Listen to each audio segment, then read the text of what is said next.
আর বর্ষা বলছি কি 500 টাকা ধার দিতে পারবি? তুই পরের সপ্তাহে দিয়ে দেবো রে, অনেক প্রবলেম চলছে। না রে, আমার কাছে হবে না, ওর কাছে দেখ জিজ্ঞেস করে। আরে না রে ভাই, আমার কাছে তো হবে না, আমার কাছে নেই রে। থাকলেও দিতাম না। ঈশা তোর কাছে হবে না? না রে, আমার এই মাসে অনেক টানাটানি, আমার কাছে তো হবেই না। তোকে টাকা দেবো, কবে না কবে ফেরত দিবি, দরকার কি আছে? এখনই লাগবে? কি করি? ঠিক আছে আমি দেখছি, দাঁড়াও দেখছি কি করা যায়। কি হয়েছে?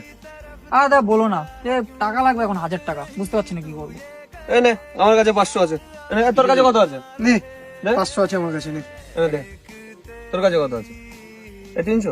না ভাই, এই এত টেনশনের কি আছে? মুখ পেঁচা করছিস। আমরা আছি তো। আর চাপ দিস না। একটা কঠিন বাস্তব কি জানো, মেয়েরাই মেয়েদের সব থেকে বড় শত্রু হয়, আর প্রসঙ্গ যদি বন্ধুত্বেরই ওঠে তখন ছেলেরাই সেরা। তেরা ইয়ার হুঁ मैं